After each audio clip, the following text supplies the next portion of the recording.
मैं ना इस तरह की बातों पे टिप्पणी नहीं करता। हमेशा ऐसी चीज़ों से दूर रहना चाहता हूँ। जो अधिकारी जिसके साथ मारपीट की गई वो दूध का धुला हुआ नहीं है।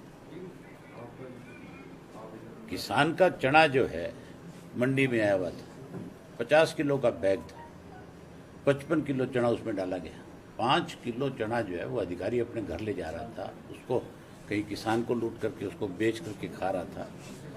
अब सोनाली का उससे क्या विवाद और क्या झगड़ा है मुझे नहीं पता इस चीज़ का, लेकिन अगर उसकी जगह मैं भी होता है तो उसको उसी तरह की ही सजा मिलनी चाहिए। इसलिए मिलनी चाहिए इस तरह के अधिकारियों को सजा कि जो लोग किसान को सरेआम लूट रहे हैं, सरकार ने जिनको छूट दे रखी है, तो फिर मान के चलो अगर वो किसी को लूटेंगे और सरकार कोई कार्रवाई नहीं करेगी तो क्या लोग हाथ पे हाथ धर करके बैठ जाएंगे?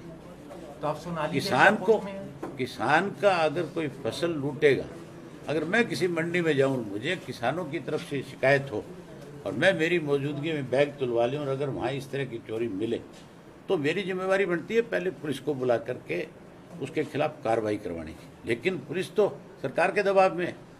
आप देखो कितने बड़े बड़े घोटाले, यहाँ धान का कितना बड़ा घोटाला है, शराब का कितना बड़ा घोटाला है, गेहूं का कितना बड़ा घोटाला है, कहीं किसी के खिलाफ कोई कार्रवाई है? सर दोनों तीनों आज ऐसी हालत है कि आज 5 रुपया पर बैग का गेहूं का ये कह करके लिया जाता है कि तुम्हारे से सुविधा शुल्क ले रहे हैं ताकि तुम्हारी दुकान के आगे से उठा करके इसको मंडी में उसमें गोदाम में डाल दें। क्या आड़ती की दुकान के आगे किसान की जो गेहूं पड़ी है उस पर सुविधा शुल्क लगेगा? ये बात मैं मुख्यमंत्री जी की नोटिस में ले आया था। ये छोटा सा इशू नहीं है। 800 करोड़ रुपए का गेहूं के अंदर 5 रुपए सुविधा शुल्क के नाम पे इकट्ठा करके चंद लोग खाने का काम कर रहे हैं। कहीं ना कहीं इन सारी चीज़ों में मुख्यमंत्री का आशीर्वाद उनको प्राप्त है, इसलिए इस तरह की आज इस तरह के जो हालात प्रदेश में। आप सुनो एक मिनट। हमारे यहाँ पे सरसों की खरीद हुई, आज भी 20,000 किसान ऐसा है जिसकी सरसों नहीं खरीदी गई, और जो खरीद की गई वहाँ 4 सेक्रेटरी सस्पेंड करें, जबकि वहाँ की 8 या 9 मंडियों के अंदर ये लोग गए थे, इनके डिपार्टमेंट के, एग्रीकल्चर डिपार्टमेंट के, मार्केटिंग बोर्ड के, जो मार्केटिंग बोर्ड का CEO है वो भी गया था, लेकिन उन्होंने 3-4 को छोड़ दिया। कहीं उनसे भी उन्होंने कोई साठ-गांठ की होगी, कहीं उन्होंने उनको ऑफर दी होगी, इसलिए उनको छोड़ दिया। सही मायने में अगर सारी मंडियों में सरसों की खरीद है उसकी वेरिफिकेशन हो जाए तो कोई मंडी ऐसी नहीं है जिसमें इस तरह की बेईमानियां नहीं हुई। ये तो सरकार लॉकडाउन के बहाने से लोगों को लूटने में लगी हुई है।